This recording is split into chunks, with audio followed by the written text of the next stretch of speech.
Well, the yellow area too, yeah. That's correct. No, that's the current park, that's currently a Correct. parking lot? Parking lot, playground area. Yeah, parking lot, playground area. Okay. So that's off Hillendale, that's where the entrance is, currently parking area, and again, with Bray and C.G. Schmidt working together in partnership with the district, would address the parking and the traffic flow and all those particular pieces that are important to the safety of our students. So this is Lakeview, and again, if you recall, I shared that really minimal would be done to Lakeview. Currently, they do have a gymnasium where they serve lunch also, but we're proposing that we would move keep this cafeteria, build a gymnasium, and of course we would need to address some further parking and traffic flow pieces that would go along with that particular construction. So an important piece, kind of flipping back to our Cahoots game, with 37,000 hours of use outside of our school day, we have community groups who are clamoring for more time and more opportunity to get into gym space. And so this again is major for Fayed, and the opportunity to schedule lunches and assemblies and large group things in a cafeteria and having a gym separate, but it also can serve and support a lot of the community needs that we have. We have, for instance, junior clubs for basketball actually going to gyms in other school districts because our gyms at the elementary level are just not conducive to a basketball sort of approach. So that's the other approach for this. Yeah, that's a great point, Kelly. So just being principal at Muskego Elf for the last 4 years, we had students and teams that were using that gym until 9:30 at night. So they are used each and every day by the community. If you recall, Country Meadows, currently a K-8 building. We are proposing that would become an all elementary K-4 building.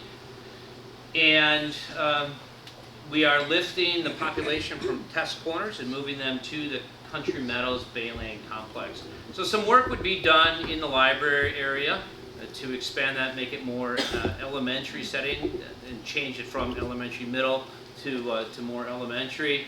We would propose at this juncture that we would put all of our kindergarten students, really separate them into their own area of the building. The unique piece with Bayland is that they have two separate entrances. They have a lower entrance, lower parking lot, and that would make it very nice for our new kindergarten students to be able to access that building in their own entryway, which is unique in our system and would be special for them.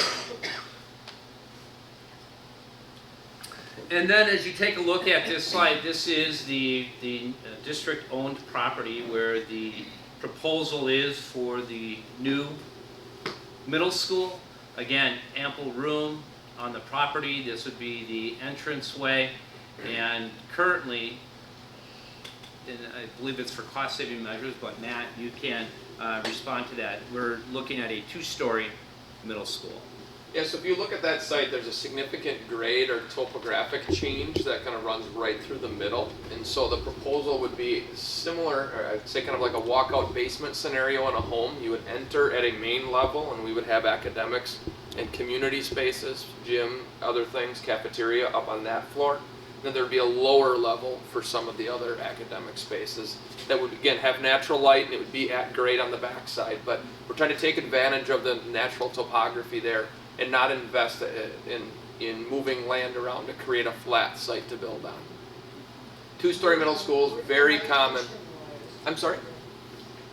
Where do the high tension wires go Directly north from there. through? Across the property? Not across the property, it actually goes Right The here. bike path. Yeah, it's similar. Yeah. This is still a farmland. This is 57 acres, so it's a very large space. To the right. Correct. Across the street. Yeah. Yep. This is North Cape. This Yes. is Franklin. Yep. Yep. So we're as far out of Muskego as we possibly Yes. can. What happens if Milwaukee County decides they want to use it as school for the school? I'm sorry, what? What happens if Milwaukee County wants to share a school? Is that allowed? Well, it'd be, I don't know if that's ever happened between two districts sharing a school, but. I know it doesn't happen, but it's great for us too. It's still in the Muskego, it's still in Muskego. It's the county of Waukesha and the city of Muskego. There isn't any shared land at all. I know that, but Yeah. it's right across the street. Yeah, the North Cape is the divider, yes. So close. Well, it's close to proximity, Milwaukee County. It's not close to their population center, so I don't see the district that you're proposing would do something like that would be Franklin, and I'm not sure how well that would work for them since their academics and their population center is more probably like on 55th Street, which 60, 70 blocks away from there.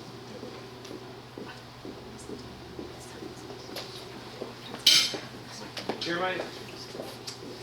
Again, everyone. So in addition to the base plan educational facilities around the elementary school sites and the middle school, we also looked at some areas of key academics at the high school, some areas that weren't necessarily touched during the 2001 referendum. One of them being our, actually this one was, the band and choir.